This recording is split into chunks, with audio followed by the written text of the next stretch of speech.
5-year-old Dmitri was born with cerebral palsy. There is no medical cure for this condition. When Dmitri was born, the doctors told us he might never be able to walk, never be independent, that he would have, since this was a chronic disease, certain damage to his health that he might never recover from. We had not tried any alternative. Personally, I trusted nothing but the standard approaches. Until some people we trusted, because we knew them well, told us about Eric.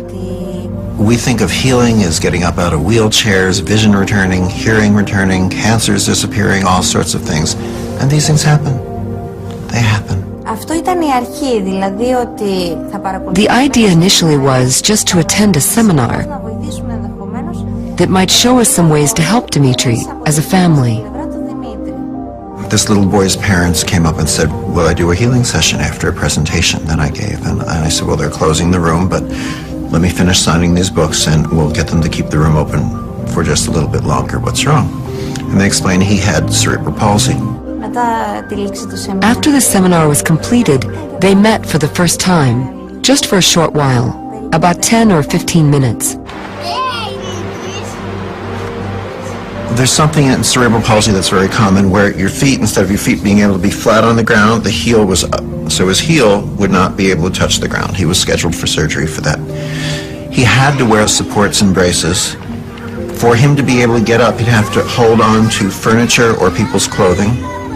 For him to be able to go down any steps at all, he'd have to sit down on the steps and push himself down a step at a time. And to go up, he'd have to crawl on his hands and knees.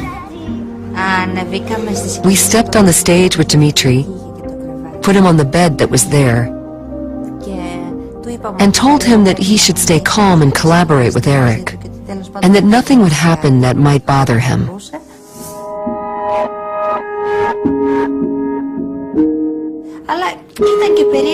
It was strange for us to think that this man was trying to heal him using his hands, and yet without actually touching him. He got up after 4 minutes and was not just walking, he was jumping and he was running. It was a huge surprise and a great joy for us. But at the same time, we were left wondering, how does this all work? So fast, so directly, and so effectively. He was walking properly, not standing on his tiptoes. And there was no need for anyone to help him climb the stairs, which was what usually happened.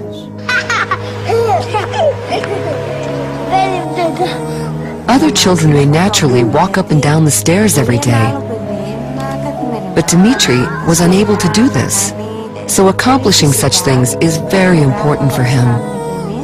They brought him back down for another session. He had one hand that was closed. I didn't know. He looked at me in Greek.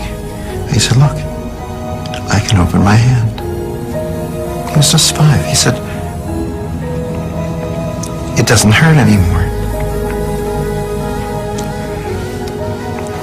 He said, look, I can hold a glass and drink by myself.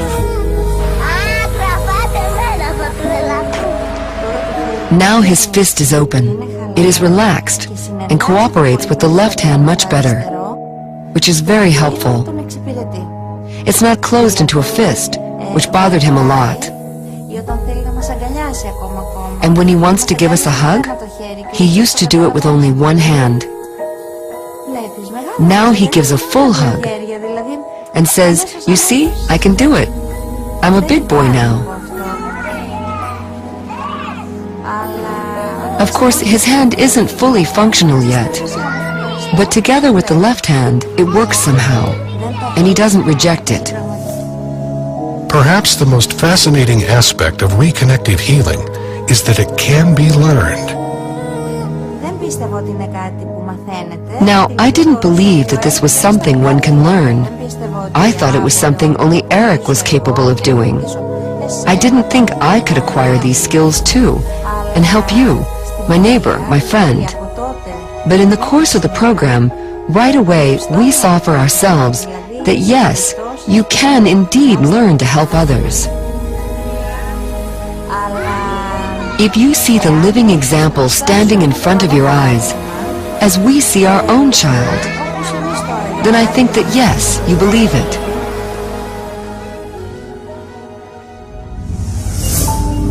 There are amazing healings taking place all the time. Yet, traditional allopathic medicine has no model or explanation for how these healings can occur. We don't understand how it is that even the simplest thing, like the healing from a wound that is so mundane that every child has experienced it, we don't have a full understanding of how that occurs. The answers may lie in the fundamental shift which is occurring in our understanding of our universe.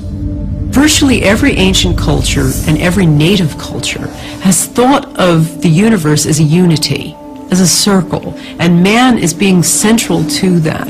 And it was only with the discoveries of Isaac Newton and René Descartes that ripped us out of the fabric of our universe and created this clockwork model where mind is separate from body and that we are separate from each other. And that idea of separation is the foundation of Western thinking. Now, Newton described a very well-behaved universe of separate things operating in space and time according to fixed laws. The idea of the body as machine. The body is this well-behaved machine with the two engines of the body being the brain and the heart, and the whole central orchestra being conducted by DNA. That's the model we have. And we think of various processes being localized in certain parts of the body. What's wrong with that is just about everything. Body is completely decentralized. There is no central brain in a sense, and that the brain is closer to an antenna receiver. It's closer to a transducer of information, a receiver and a transmitter of information, but not the central repository of that information. In our conventional world of biochemistry and cellular biology, we focus on a Newtonian belief of a material world. Through the history of science, we focus on the mechanical reality and have let go of the concept of energy and fields as information in biology. That's a Newtonian perspective that says, focus on the matter, don't pay attention to the rest of the stuff. Except that we're now recognizing that the mind, which is an energetic field of thought, which you can read with EEG wires on your brain, or even more interesting is a new process called magnetoencephalograph called MEG. While electroencephalograph, you put wires on the skin and read brain activity, magnetoencephalograph is a probe outside of the head, and it reads the fields of neural activity without even touching the body. So it basically says that when you're processing with your brain, you're broadcasting fields. 1875 to 1920 was this enormous growth of biochemistry, and it was then thought that chemistry is probably, we're a chemical machine. The answer is to put the right chemical in the body and you'll get better. To a point, that's correct, but it doesn't appear to be correct for chronic disease. It's correct in the short term. There was a major intellectual split going on at the time in physics, because the old Newtonian world, the clockwork universe, was going strong, and a few crackpots in Denmark, Germany, and to a lesser extent England, developed quantum physics and said that it doesn't work the way you said it works. It doesn't happen like that. And there were huge anomalies found in physics that could not be explained. And the upshot of this was that the old idea of a mechanical universe, where everything happens for a specific reason in its own way, had to be dropped. Quantum physics changed our perception of reality over 80 years ago. Surprisingly, this new viewpoint has yet to be incorporated into our current biology model. The main problem with the current biological model is that it's reductionist and mechanistic. That means, first, it tries to explain everything in terms of little bits, generally molecules, because they're the smallest things in organisms. And secondly, it tries to treat the organism as a machine that works simply in terms of physics and chemistry. Chemical reaction in the body is supposed to be central, and the main reason it occurs, according to current theory, is through molecular collision, so that one molecule collides into another, and that's how they have this information, and how we have a cascade of chemical processes. Now, if you think of the usual cell, a cell is like a swimming pool, and molecules are like a couple of tennis balls in that swimming pool.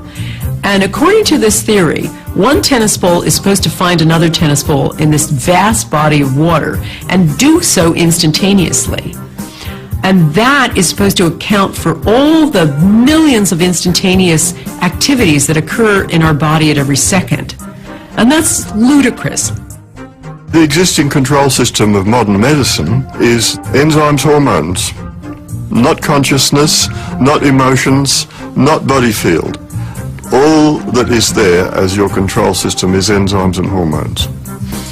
And we find this a bit inadequate to explain the whole majesty of human behavior and sickness and the whole darn thing. It's impossible. Today's medicine still works on the old paradigm of physics, which dates back to the time of Newton and the primacy of matter. Modern physics has long ago eliminated that paradigm and understands that it is not matter, but mind or spirit, which is primary. Though it isn't defined as spirit, but as energy fields, as intelligent energy fields. We look to science as some sort of absolute truth and a story that's already been written. But the reality is that science is a story told in installments, and every new chapter oftentimes refines or completely changes what has come before.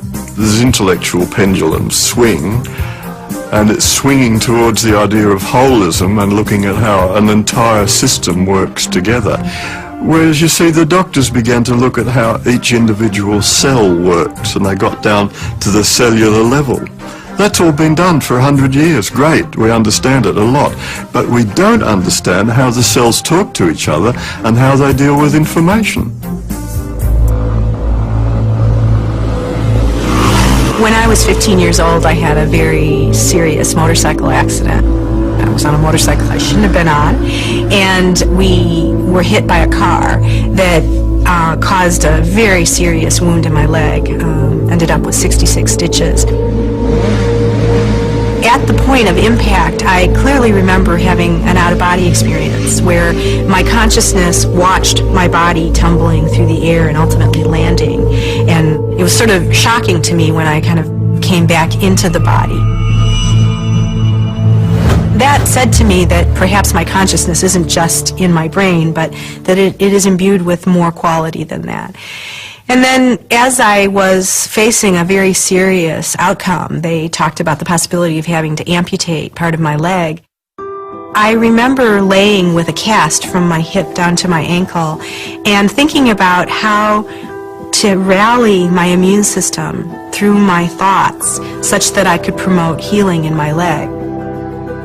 And so I would lay on the couch and I would visualize my immune system, and I could feel it tingling. I could feel the healing happening in my leg. And I didn't come from a medical family. I have no idea at all where this idea came from. But somehow it was noetic. It came directly to me that that was what I needed to do. And ultimately they took the cast off, and I'm a two-legged creature still, thank goodness. And so I think that there was something about, my own personal experience with that healing, that there was something about recognizing that my mind was important to my body, and my body was important to my mind, that I just knew intuitively. Mind, intention, belief. Can these factors influence healing? If you think you have an incurable disease, if you think it yourself, you are right. If you think your problem is curable, then you are also right. It all depends on your intention. When you think about intention, what is intention? And how does intention play a role in healing? Intention plays a role when you think about how our thoughts and our emotions and our cognitions influence our immune system and our endocrine system. And we know that this happens. We know that people who feel a tremendous amount of stress, for example, have a diminished capacity in terms of their immune system's functioning. It's been discovered in the laboratory over the last 15 or 20 years, for example, that intention does have physical effects. So, for example, we recently conducted a study where we recruited couples, one of whom had cancer. And we took the partner of the cancer patient and we trained them in what we called a compassionate intention program. And so they were invited in to participate in a training program. A lot of it had to do with meditation, it had to do with heart opening, it had to do with subtle energies. And we took them through this training program, and then we asked them to go home and continue to practice this intervention for 8 weeks. We brought them back and we put them in our laboratory, and we monitored the patient in one room, and we put them in a 2,000-pound electromagnetically shielded room so that there was no possibility of electromagnetic fields or the partner of the cancer patient talking to them on their radio, on their cell phone, and saying, okay, breathe deeply now. We could rule out any of those kind of conventional explanations. Meanwhile, the partner who'd gone through the training program sat in another room and watched the image of their loved one on a closed-circuit television screen. And then at random times throughout the session, they were asked to send loving, compassionate intention to the patient. The idea was to see if we could find correlations between the intention of the one person and the physiological activity of the other. What we found is that there was a significant correlation in the physiological activity of this person and the physiological activity of the other.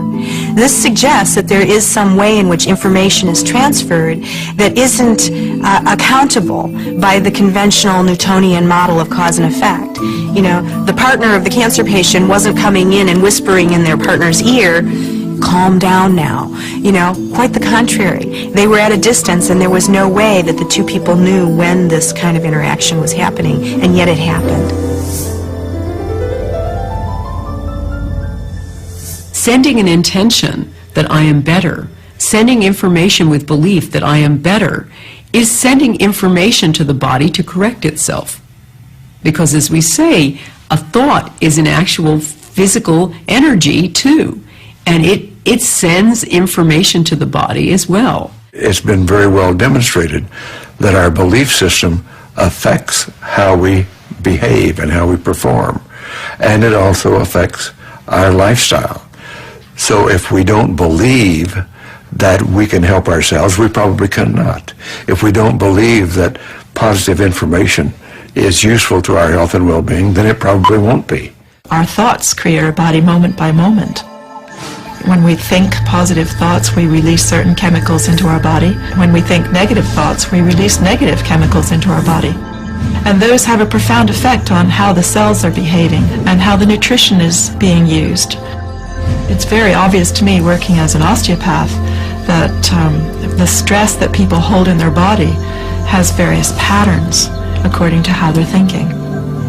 Probably the most essential aspect of healing is to believe in the modality you're using and to stay positive in some way. There's so much evidence about belief in a system of medicine being crucial to the effectiveness of that. I used to say to people who have cancer, after researching the limitations of things like chemotherapy, don't have chemotherapy, it only works 9% of the time. I don't do that anymore.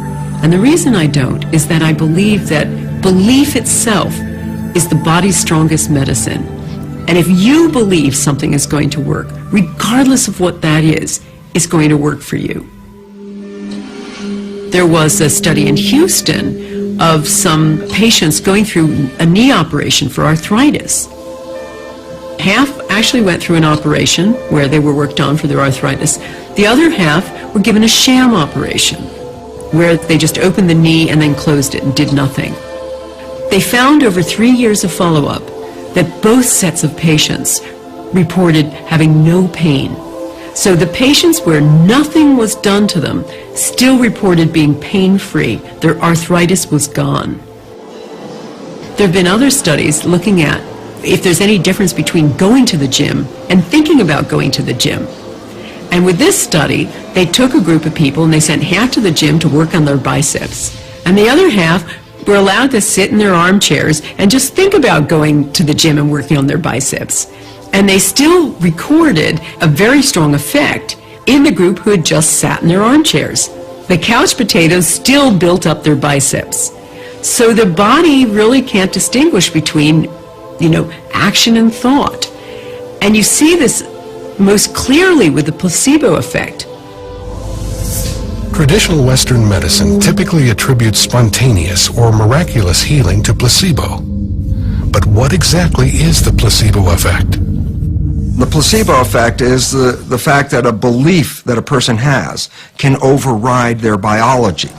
Well, it's so profoundly important that science has recognized that at least 1/3 of all healings, including drugs and surgery and other allopathic interventions, 1/3 of all healings has nothing to do with the process, but has to do with the placebo effect. That a person believes that the process is going to heal them and heals themselves in spite of the fact that maybe the pill was a sugar pill or the operation was just a sham and wasn't real. And why this becomes important is clearly 1/3 of all healings occurs without anybody doing anything other than having a positive thought. And what interests me as a biologist and former professor in a medical school is how we can talk about the placebo effect for about 15 minutes in a pharmacology course and then totally ignore the relevance of thought and mental processes on biology for the rest of medical education, so that our doctors are not really using the placebo effect effectively, that we're not even studying the placebo effect, and right now we could cut the healthcare costs by exactly 1/3 by just using the placebo effect. It seems time that we began to shift the lens and start really focusing on what is the nature of the placebo. How is it that you can take an inert substance, something that has no known medicinal capacity, potential, and that inert substance not only can create physiological changes in the body, but actually somehow is able to manage a whole cascade of responses within a very complex system, such that it can target the liver or the kidney or the lungs. That is a great mystery, and we don't understand that, and much more needs to be done. I would say that what medicine calls the placebo effect is, by all means, an effect that is created through energy fields. As we often say, one has to believe in it, then it will work. That is correct, yet we don't think about how we actually do that every day. If, for example, we want to watch RTL, a German TV station, then we press the RTL button, which means that we go into alignment with the frequency where RTL can be received. RTL is always present, but if we don't focus on it, then we won't receive it. So, when I want to watch RTL, I have to focus on it. I have to engage in it. And here it is the same. When I focus on something with my mind, the information follows this attention. The placebo effect is really another way of talking about the body's self-healing capacity. And anything that unleashes more of that is going to be a better system. I was absolutely desperate to have children. It was one of the reasons why I'd gotten divorced. I wanted children and my husband didn't. So I moved to London thinking it would take me a maximum of 2 years to find myself a new partner and settle down, and I'd be out in the country having my 2.5 children and I'd be totally happy. That was my plan. I was very good at making plans. So there I was. I had my osteopathic practice. I was seeing clients. And I was stressed, frustrated, depressed. And I had been having headaches for years, maybe 10 years. I'd been having these terrible headaches which were getting worse and worse and worse. Sometimes they lasted as long as 5 days. I had a routine visit with my doctor, and the doctor found that my hormone level was very much out of balance and immediately suspected that I had a tumor. So I was sent for a brain scan, and they diagnosed a prolactinoma. It was a huge shock, out of the blue, and I felt at first how unfair. I went off to the medical library and started to learn everything I could about this tumor. And when I discovered that it caused infertility, I thought, that is so ironic. Every cell in my body was saying, I want children, and I had somehow created a tumor that stopped me having children. There had to be some reason for this. There had to be, this was too much of a coincidence, I thought. And I got very curious. Because of my alternative medicine background, I decided to treat it alternatively, rather than go for the orthodox drugs or surgery. Ariel decided to utilize neuro-linguistic programming, or NLP, to approach her tumor. So then I got into doing NLP at a much deeper level. Got through the master practitioner level, came home, and was totally inspired as to what I could actually do. I started to really understand what NLP was all about. NLP is a practical form of psychology, which starts from where you are now and looks at where you want to be and uncovers what's in the way. If you have, like my 5-day headaches, and you'd like to be without a tumor in your end state, the journey to get from square one to the end square is, what we actually start exploring with NLP. Ariel made some very interesting discoveries as she began working with NLP. Now, remember, I was the person who thought every cell in her body wanted children. And what I discovered was that deep down, that going back to early childhood, I had such an abhorrence of what my family had been like, that the last thing in the world part of me wanted was to be a mother. And this really, really shocked me. I thought I wanted one thing, and in fact, an unconscious part of me was going in a completely different direction. And when I understood the reasons why it didn't want children and what it was based on, I was able to kind of let go of that and allow it to be the way it was, and at least to understand why I'd created a life that didn't go down that path. One day, I heard myself shouting inside my head. It was like this little voice saying, I'm so sick of this. I just want to be rid of this whole nightmare. I want to be rid of this tumor.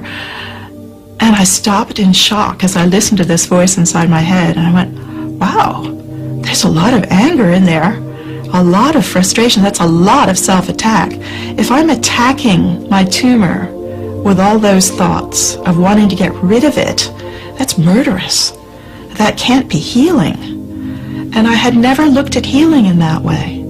And I realized then that every thought I'd had was actually about making it go away. Now, that's a conflict. That's a huge inner conflict. And I decided to look at that a little bit more closely. And I thought, well, what would be the opposite? It has to be acceptance. I thought to myself, well, what would it be like if I really accepted this tumor? And this was quite a few years later, but it was absolutely a turning point in my healing when I realized that my tumor had taken me down a journey I'd never planned. It had taught me things I had never intended to learn. I had changed my career. I had changed my whole outlook. I had learned lots of things about myself and others. I had insights I'd never had before. I'd met amazing people, wonderful people all over the world. I'd had the support of people all over the world. And I realized I liked myself a lot better. And so I thought, okay, I can see that this tumor hasn't been totally bad. What if it has a purpose or a reason for being here? Because obviously it's done a good job so far. So if it's got a purpose for being here and it's still here, maybe there's still a purpose. What would happen if I gave it permission to stay for the rest of my life? It was 6 months after I had that realization and I got to the point of accepting the presence of my tumor, I had my routine blood test and went to see my specialist, and to my surprise, my hormone levels were completely normal. And when my doctor saw them, he just went, "Wow, that's incredible." And, you know, I thought it had been a mistake. I thought maybe the blood test reading was wrong or something. I said, "Well, you know, so much time has passed and I'm older now. Maybe my hormones have changed." He said, No, can't be that. He said, "This can only mean one thing. Your tumor has gone." And he said, "This is a real credit to you. I don't know how you've done it. I don't know what you've been doing. But I have to tell you, I've seen you for 10 years, and you're not the same person you were 10 years ago. You are completely different."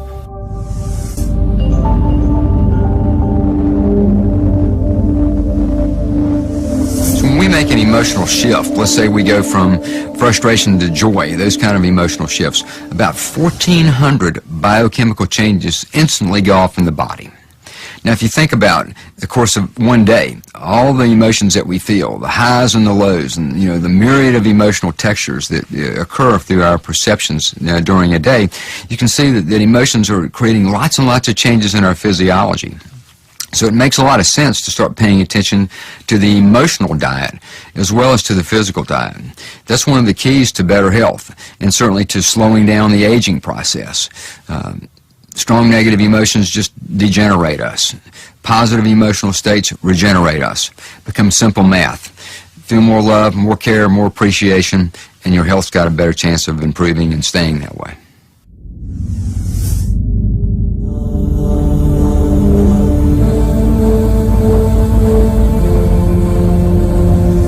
One of the most profound discoveries made really since the advent of quantum physics is a thing called the zero-point field. And what this is the energy exchange that goes on between subatomic particles.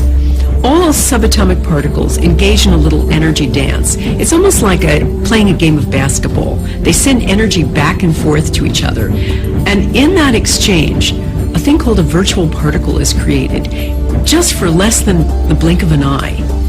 Now, that little individual exchange isn't much energy. It's about a half a watt's worth.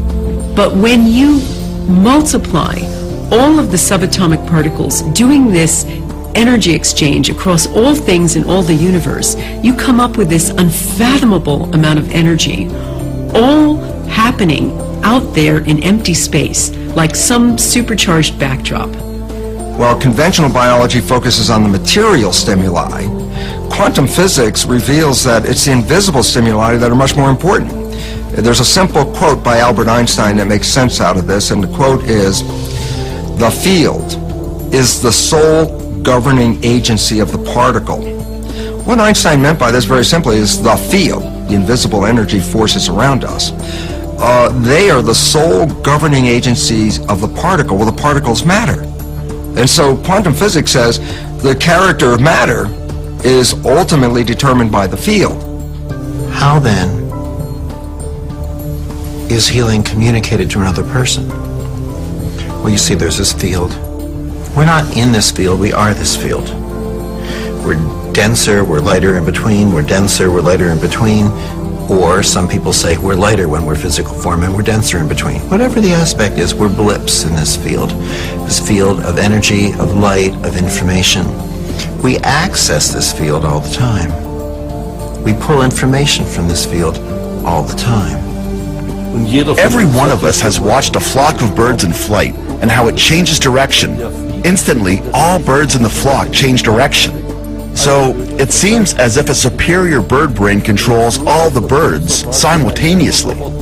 That only works with the help of those fields, since the fields are able to transfer with no informational loss, and above all, instantaneously, with no time delay.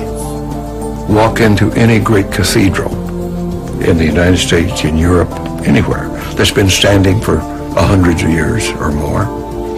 And what you will experience is in that cathedral is a hush of awe, reverence, quiet, and it's a palpable experience.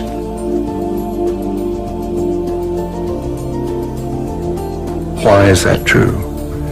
It is true because for hundreds of years, people going into that cathedral have been on their best behavior. They have been in awe and worshipful and in a state of mind that the quantum emissions from the body-brain are emitted into that cathedral, absorbed into that cathedral, and fed back in later centuries to the participants coming into it. And that's why they feel this sense of hush, awe, and reverence. We're all part of this giant energy field, this zero-point field, that we're all connected, and that we're connected across the furthest reaches of the cosmos.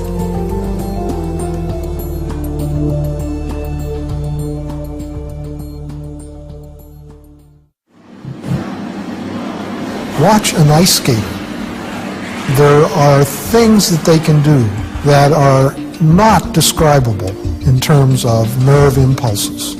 Nerve impulses and chemical reactions are too slow to explain the subtleties of life. Even now, if you look up the textbooks in psychology, in medicine or biology, and try to find out how the nervous system works, you're confronted with the discontinuity of the system. The nervous system is comprised of neuron cells that carry electrical and chemical impulses throughout the body.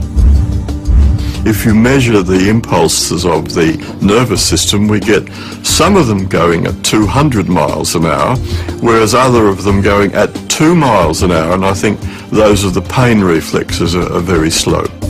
How on earth the brain or any other part of the body can coordinate the nervous system and your very fine movements when these impulses are supposed to be traveling at many different speeds is just an impossible problem.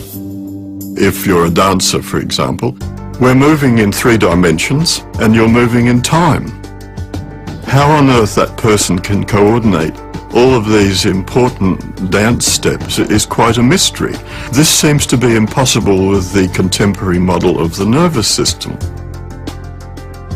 We need a field theory to explain how the nervous system in all its complexity can coordinate everything that happens in the body.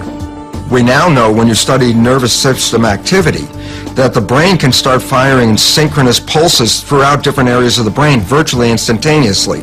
The significance of these coherence of these pulses that begin to fire when actually consciousness is functioning is when scientists looked at how fast you could coordinate all these different areas that were focusing at the same time, that the coherence of the firing was faster than the physical ability of cells to communicate from one area to the other. So basically, these results reveal that the brain is communicating on a higher level than through the physical transmission of nerves. Our brains also don't work the way we were taught in school. Learning isn't here, memory isn't here, speech isn't here, this isn't there, this isn't somewhere else. These aspects are diffuse throughout our brains, and we access it from the field. So it's as if there's this bandwidth of information that we're always in tune with, although not always consciously. We're understanding that the brain doesn't have precise addresses for certain things.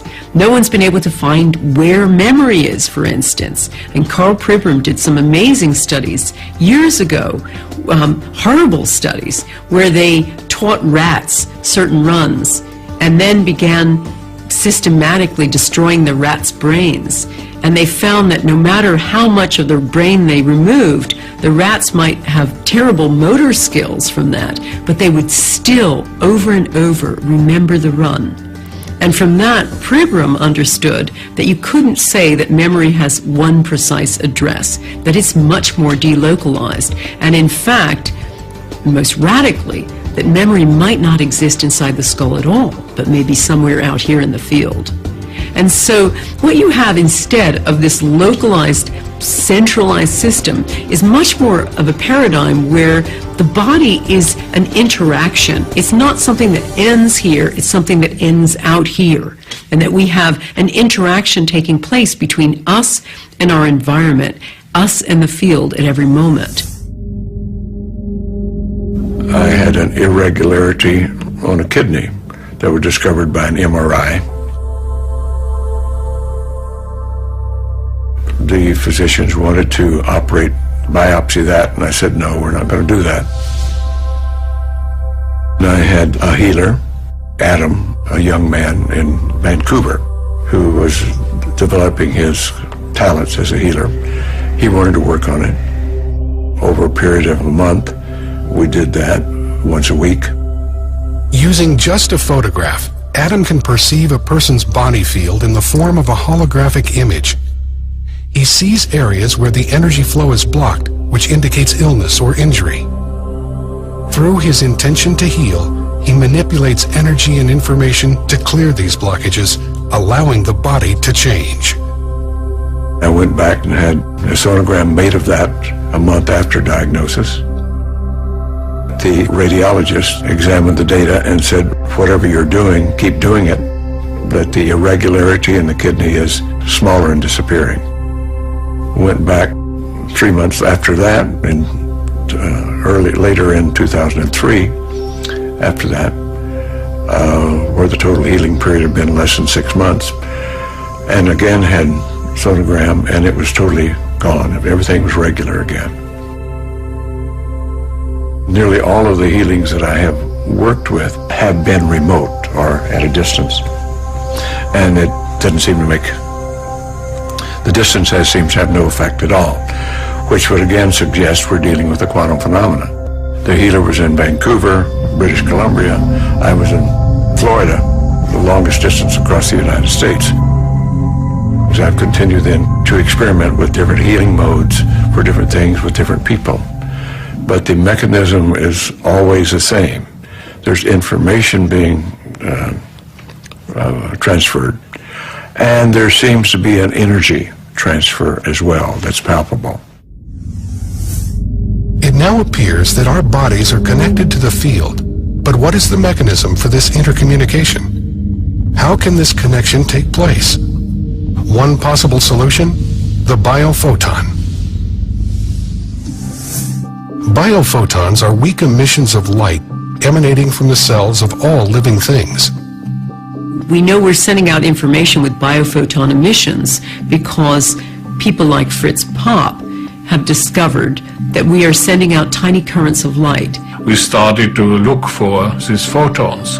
I knew from the beginning on that it must not be very high intensity, but it was clear that one should have these photons at all in a cell. In order to detect the biophotons, Professor Popp and his students needed a photomultiplier that was so sensitive it could see a candle over 12 miles away. When a living organism is placed in front of the photon detector, light emitting from the cells can be observed. We started with cucumber seedlings and later with other ones, and all living systems which we put into the instrument showed this very weak photon emission. Professor Popp theorizes that these biophoton emissions may be controlling our body's metabolism. Molecules cannot regulate themselves. They have to have a field, more or less. So the photons should be the carrier of the information which is necessary to regulate the metabolism. These biophotons create a dynamic, coherent web of light within our bodies. Our bodies are constantly emitting light in the form of biophotons. Are these biophotons the body's control mechanism? Isn't that the function of our DNA, our genes? Genes are not controlling our biology.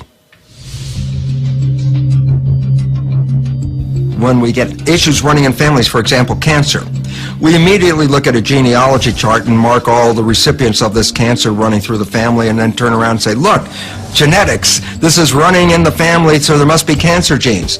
What they've left out is this very interesting piece of research that reveals that when children are adopted into families that have cancer, the adopted children will express the cancer with the same propensity as any natural child in that family. But the interesting fact is the child comes from totally different genetics that doesn't even have that cancer. So it says being introduced into the family dynamics, which is where you learn perceptions and beliefs and attitudes, is what shapes the cancer, not the genetics that somebody came in with. There is a new branch of genetics known as epigenetics that addresses this environmental influence on genetic expression. Epigeneticists have discovered that the information inside every cell, the thing that switches it on and turns it on and changes things, is not inside the cell, but outside. Signals occur outside from the environment. A gene is a blueprint, that's basically what it is, to make a protein molecule. And the proteins, there are over 100,000 of them, are the building blocks that give us our biology, our structure, our behavior. Okay? So the issue is, we talk about gene blueprints, and up until the last 10 years, a blueprint was a hard-wired piece of information to make a particular protein. The new science is just mind-boggling because it reveals that through epigenetic mechanisms, through the influence of the environment on reading the genes, epigenetic mechanisms can produce over 30,000 different variations from every gene blueprint. And all of a sudden, when you start to recognize that, you realize we have potentials that are totally unlimited. And this is a great change from a belief that genes were deterministic. Now genes are potentials. If you just look at the molecular level, the Human Genome Project has revealed that we have about 25,000 genes, far fewer than they originally expected. The Chimpanzee Genome Project has now sequenced the entire chimpanzee genome, and their genome is virtually the same as ours. They've got the same kinds of proteins, the same kind of genes. You can hardly tell the difference. Yet, there's an obvious difference, and if you can't explain it in terms of genes, what can you explain it in terms of? And the answer is, I think, morphogenetic fields. Just as you can build two different buildings with the same bricks and cement, if you have two different plans, you can build different organisms with different fields, even if the constituent molecules are very similar as they are in humans and chimpanzees. The DNA is like a library book. These are all the possible proteins from earthworms right up to us. It's all the same library, but you've got to know which book to take out of the library. This is the big problem in genetics itself, is trying to explain how the body knows which book to take out of the genetic library. And we think the body field is what decides which piece of information is taken from the DNA. Many cultures of the past have explored the energetic system of the body. Today, researchers theorize that the body does have a field of energy, known as the morphogenic field, or the body field. There's a hierarchy of fields organizing our bodies. There's the field of the whole body, there's the fields of the organs, and then the fields of the tissues, and then the fields of the cells within those. Field of our own body is within and around the body. There's an overall field, and then there's subsidiary fields, sort of modular fields for arms, legs, and the different organs. The advantage of fields is that they're intrinsically holistic. All fields are holistic. The gravitational field is. You can't slice a bit out of it. If you cut a flatworm into 10 different pieces, each part can grow into a new worm. Now, how is that possible? If it was a machine, that wouldn't happen. If you cut up a machine, all you get is a broken machine. But if you cut up a magnet, a field system, then however many little bits of magnet you produce, each has a complete magnetic field. And it was this analogy with magnetic fields that led developmental biologists to suggest the idea of morphogenetic fields in the first place. And this was way back in the 1920s. And this field is now a crucial concept in developmental biology. You can't really understand how organisms develop without it. All humans begin life as a single cell that grows and divides, developing into the various organs and limbs of our bodies. How these cells know what to become has baffled scientists and led to the idea of control fields in biology. We've already found that there are different parts of the body field, some of which relate to the muscles and connective tissue. Another part of the body field that relates to the brain and nervous system. Yet another one for the morphic field, which connects back to the DNA and the genetic information of your body. So it links up with medicine in many places, so it's not different from medicine, it's just going a little bit further conceptually. These energetic fields may provide the information necessary for controlling the body. How does the body know to maintain its temperature at a particular temperature? What decides, or who decides, what is going to be the correct blood pressure for that person? Nobody knows, and we're saying, as a holistic idea, the body field decides to turn all the knobs. Morphogenetic fields, or more generally fields of information, yes, are control systems over and above the molecular level or the biochemical level. They're systems that organize the body, they organize the developing organism. Plants have them too, all animals have them.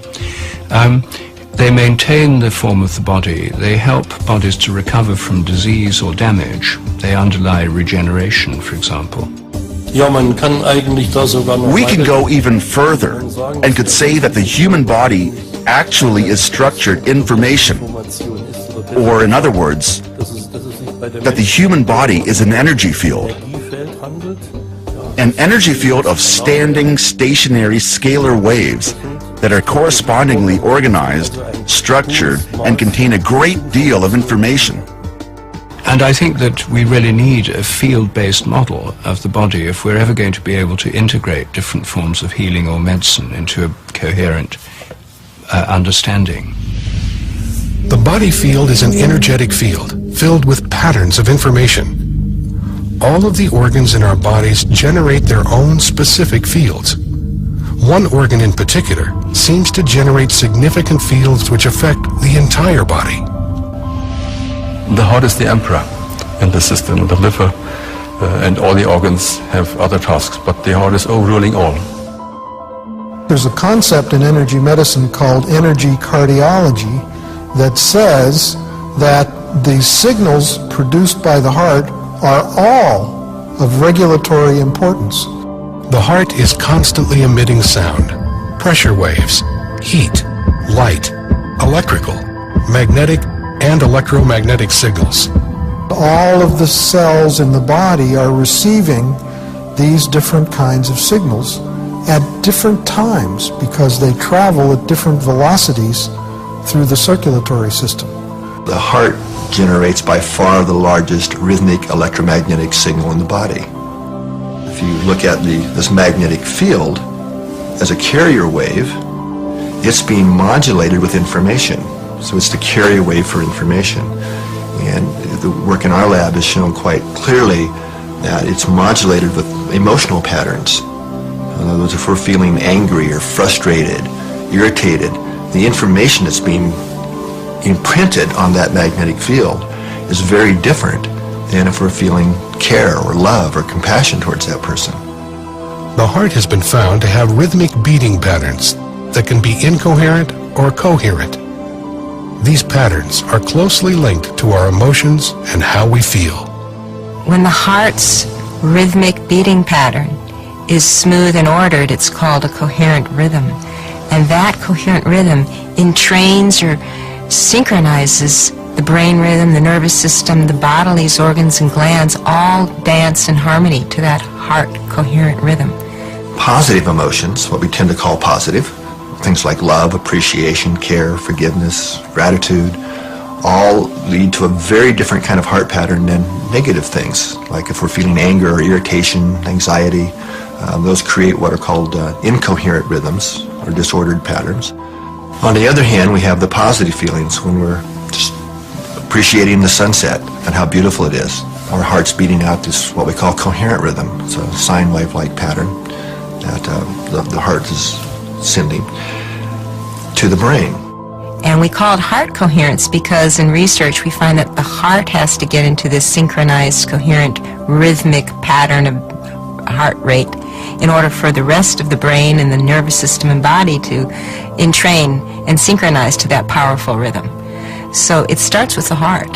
When we feel the pulse, what we're feeling is the pressure wave created by the beating heart.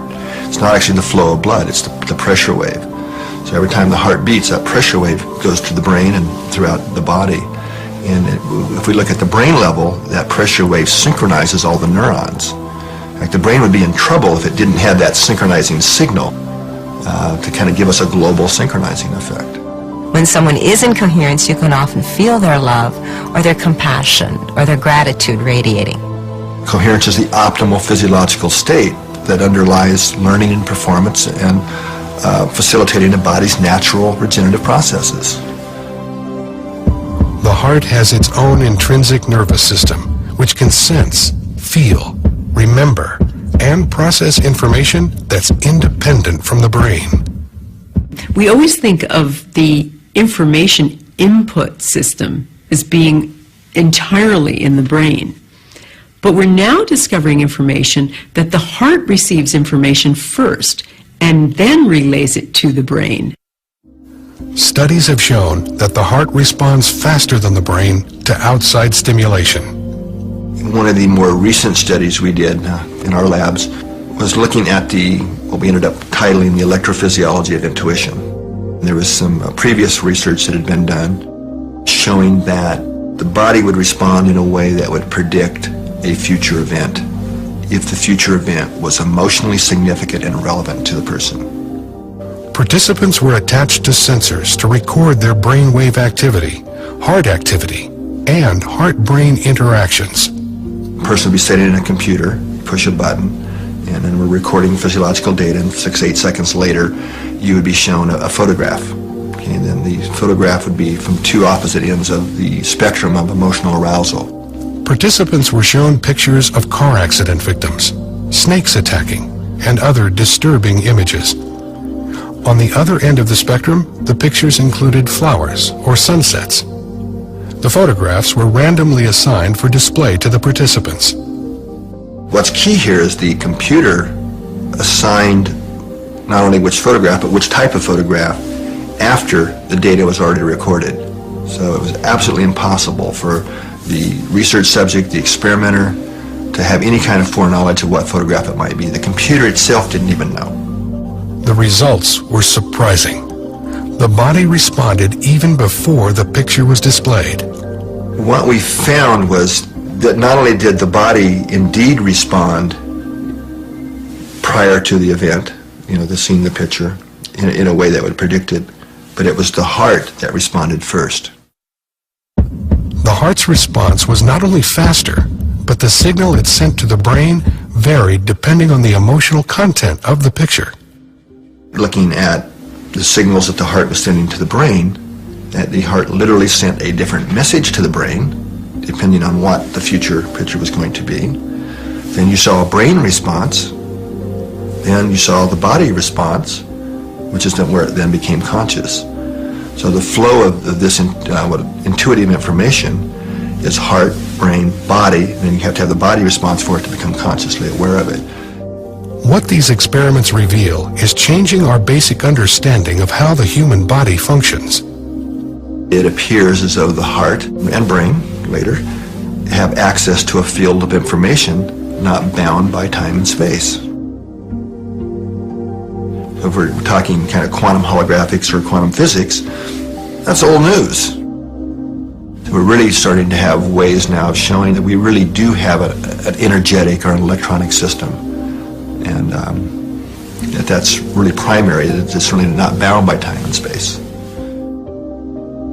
The heart is connected to a field of information and intelligence that's different but complementary to the field of the brain.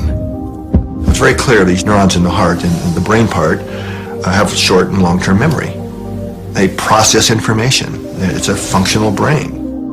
Other researchers theorize that the heart may be the master organ for imprinting information into the body field. There's a lot of neural tissue in the heart, and we believe that neural tissue is there in order to act as an imprinter for the hologram. The body's holographic body field is continually supplied with information via the pressure waves of the heart.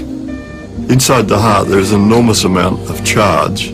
Now the pressure waves in the presence of this charge inside the chamber of the heart is sufficient to imprint information. If the heart is transmitting or imprinting information, there must be a way for the cells in the body to receive that information. There are receptor protein cells on the outside of the cell which are simply there to receive environmental information. How is my day today? What is going on out there? What does the body want this little cell to do today? You see what I mean? There has to be intercellular communication, but there has to be one source so there can be one control system for the body.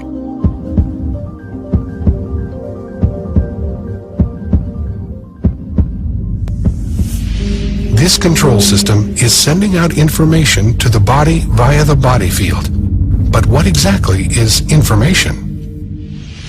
If we think of the body as both a material and an energetic, dynamically exchanging open system, which it is, we need to eat like a ton of food a year and most of it is passed out. So all of that food is somehow turned into the body, which remains extremely stable for long periods of time. Somebody basically doesn't change much for maybe 40 years as an adult. People recognize you immediately, even 40 years later, because the basic body structure doesn't change, even though after a short period of time you don't have a single atom left in your body. They've all exchanged and gone out. And so now this is the hamburger I ate yesterday, and in 3 weeks from now this will be a carrot that I eat tomorrow, and so on. It's a very dynamic system, and yet I remain the same. So if it's not the material, and presumably not the energetic part, the dynamic energetic part, then what's left? There must be something like an informational pattern which holds it together. Many scientists who are on the frontier theorize that and have demonstrated that we're an information system, and it's not entirely localized in our body, that we're accessing information from the field all the time. The body appears to be constantly connecting with information within itself and with information in the field. The body is always looking for coherent systems, looking for information interchange between all cells he has, so that every single cell knows what's on. It's a large information system, and some people say that illness is just a lack in the information system, and I suppose they are right. Matter is compressed energy.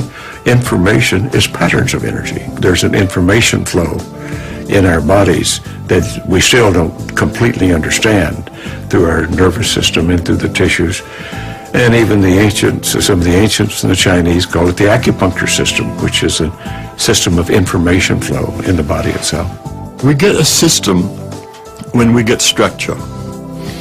There's information everywhere, isn't there?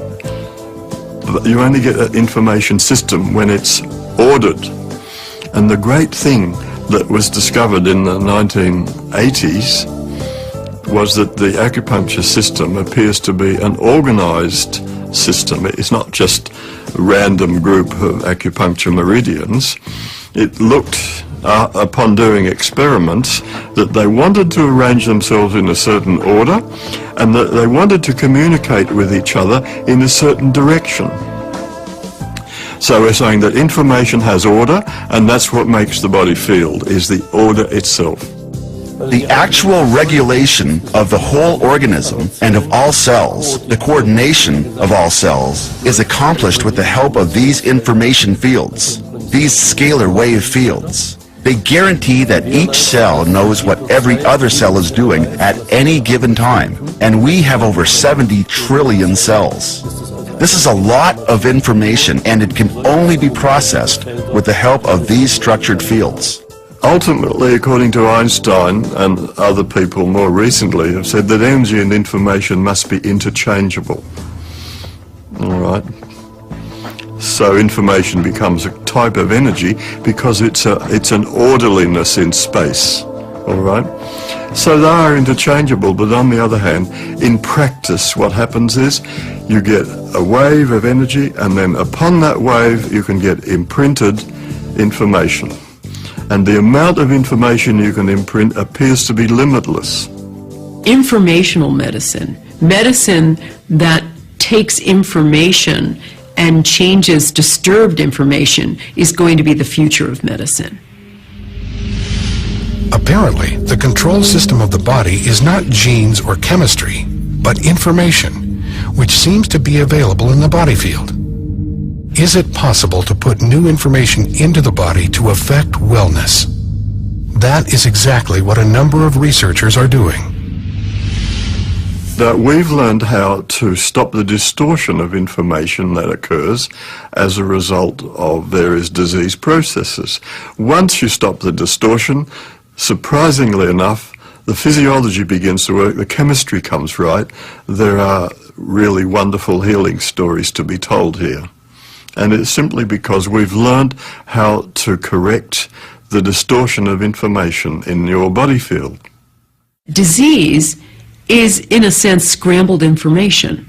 And so if we can access the appropriate information, we correct the scrambling. And that's what a number of these new energy modalities are doing. They're basically correcting that information scrambling. I was diagnosed with thyroid cancer when I was 20, which resulted in having to have surgery, and they removed all but a fourth of my thyroid gland. I've had to take a synthetic hormone to give me the thyroid hormone that I needed ever since. I was diagnosed with chronic fatigue syndrome some years later, and fibromyalgia some years later, which, I just continued to get sicker and sicker. My husband had to pick me up out of the bed if I had to get up. He had to feed me, set me up in the bed and feed me. It got really bad to the point is where pretty much so bathed her and carried her from the bed to the bathroom and things of this nature just to for her to survive on a daily basis. They really didn't know what to do for that type of illness. I was pretty much told that you just kind of had to live with it. I couldn't help her, and no matter what she told me, what hurt or what felt bad or what was happening, I couldn't help her, and neither could anybody else, we didn't think. My doctor finally said, Vanessa, I really don't know what to do for you at this point. All I can do is try to give you medicines to make you more comfortable. But I would suggest that you go see this nutritionist, and maybe she could help you figure out what you can eat, or at least, you can start to get some nutrients from something. Vanessa actually was referred to me by her endocrinologist. When she first came to me, she was literally not able to spend a day at all out of the bed. She had lost a tremendous amount of weight. She was allergic to almost everything. I was having a lot of trouble finding any foods that I could eat at all, which really resulted in me being so weak. The inside of her mouth had a lot of sores inside of it. The lips had multiple sores on them, like a cold sore type thing, and her hair was like straw and coming out. The first thing I did was the nest testing. The system is designed to determine areas of distortion in the body field. New information is made available to the body by ingesting drops that have been imprinted with an information pattern. I started her out at the dosing that we would have addressed a child because her energy fields were that weak.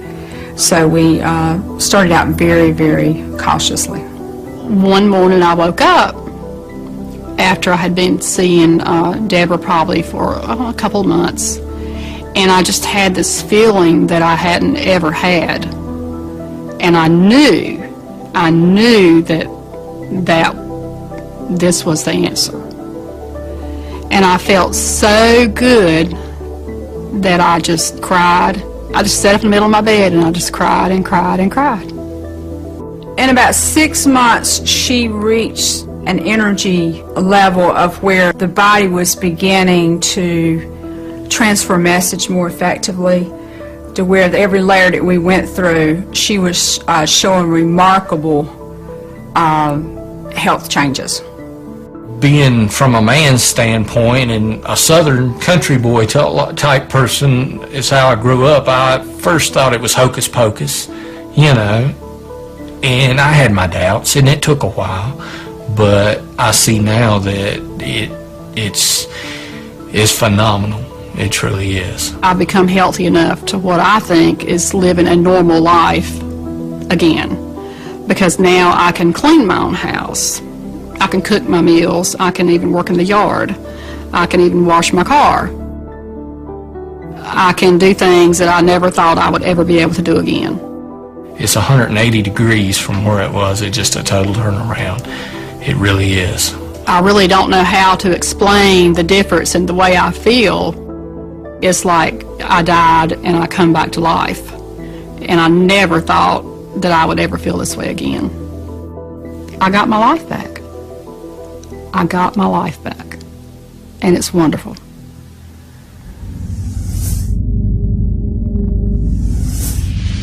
We're on the threshold of an entire new understanding of how disease happens, how information is transferred, and how to enhance information transfer within living systems.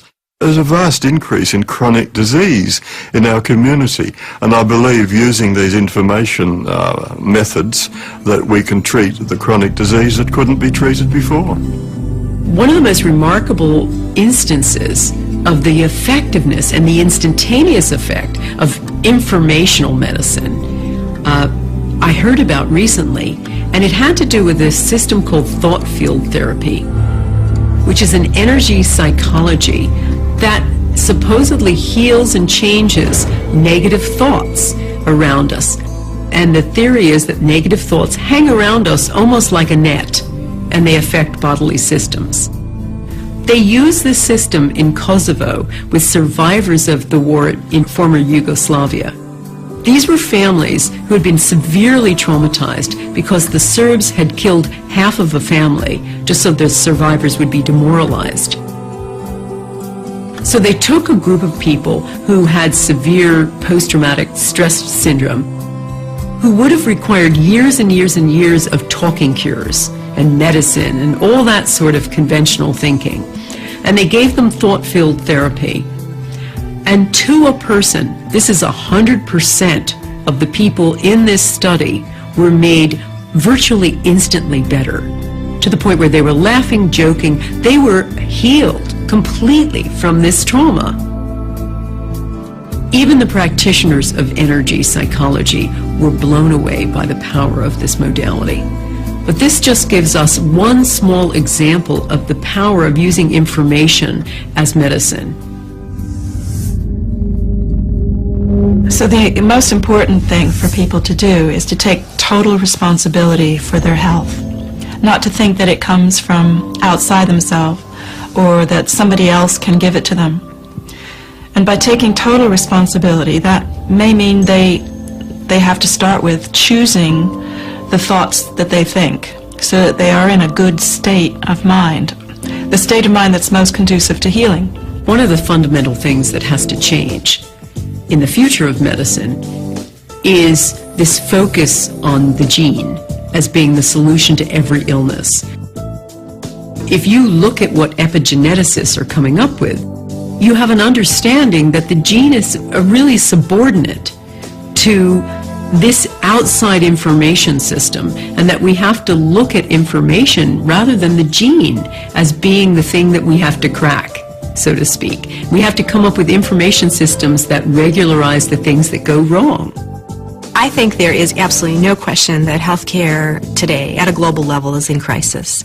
And it's a crisis of meaning, it's a crisis of economics, it's a crisis of leadership, and it's a crisis of our models and our understanding of what promotes or facilitates healing.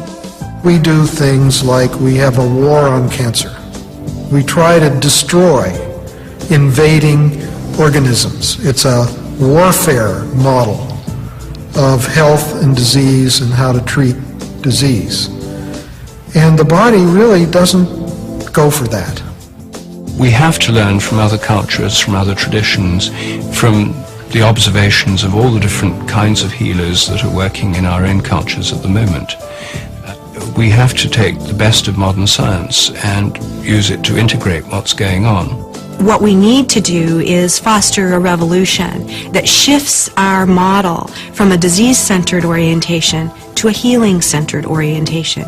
And once you begin to make that move, you are, responsive to a variety of different factors that can facilitate or enhance our natural healing capacities. I think we can rightly say the revolution has begun. Not just in my case, there are research workers all around the world who are thinking much the same and who have research data that we can incorporate into these new ideas of the body field. But I think now we have a viable scientific theory for how the body stores and accesses information. So we do have a medical revolution on our hands.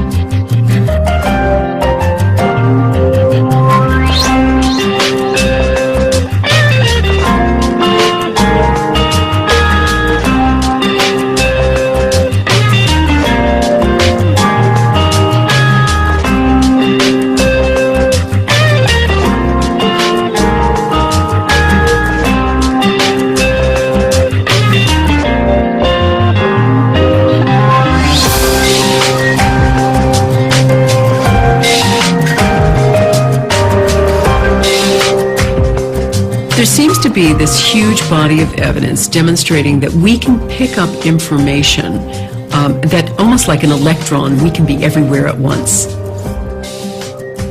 So I would say what healing is learning to correct the human body field so that it works according to the original blueprint.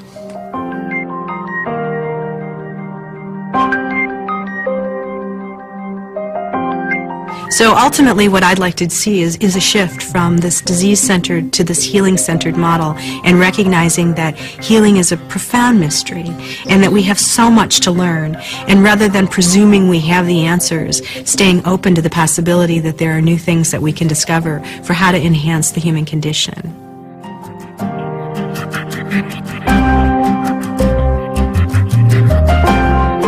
The mind is the functioning of the brain that interprets the environment and adjusts the biology. So rather than being controlled by our genes, our biology is controlled by our mind. And when you understand this, then you realize the power of being able to change your mind, because when you do that, you change your biology and your genetics. If someone's sick, they don't want to know whether pill X works better than a placebo in a double-blind trial. What they want to know is, what's the best kind of treatment?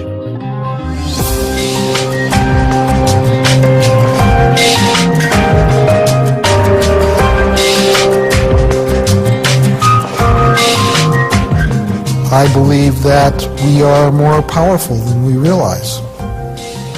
I believe that many of the medical techniques that we're finding to be very successful, people can do on themselves once they understand their own energetics. It's very clear that negative information is deleterious, or that if you accept it into your body and into your belief system, it will change the way you react and change your state of health.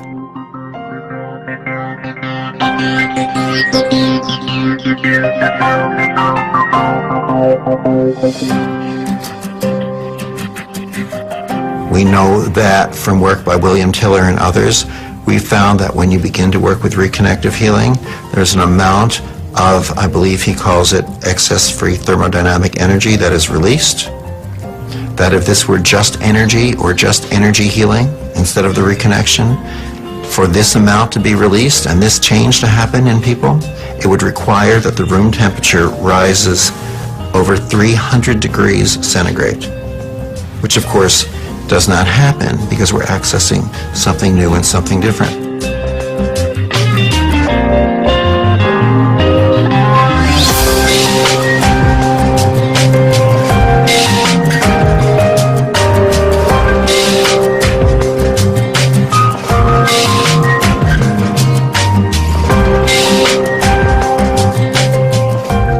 Incoherence is the natural resonant state of the human body. In other words, we do have, us humans, we have a resonant frequency. Okay? And it's also what we call the coherent state.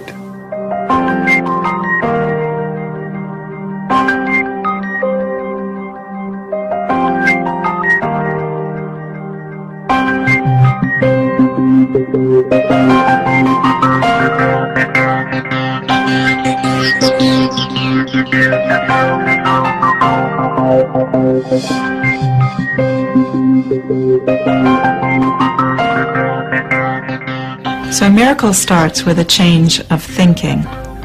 It's like when I changed my thinking about my tumor, and I decided it was my best friend and my guide, rather than it being the worst thing that had ever happened to me.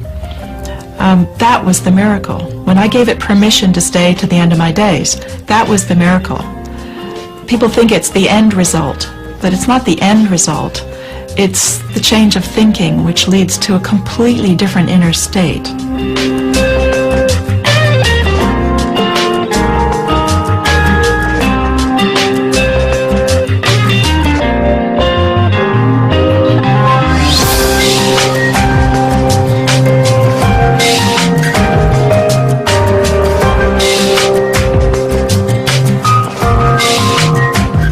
You need both. You need the will to be healed and the good information from a therapist, from infoceuticals, whatever. Yes, of course. This has to come together. This has to match.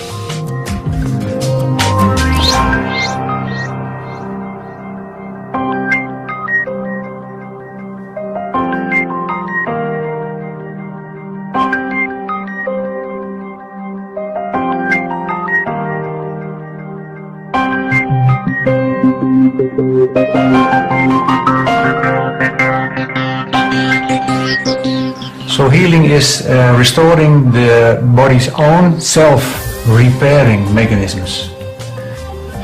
And that's the biggest thing as a doctor you can achieve, that you can help your patients with restoring their own repairing mechanisms.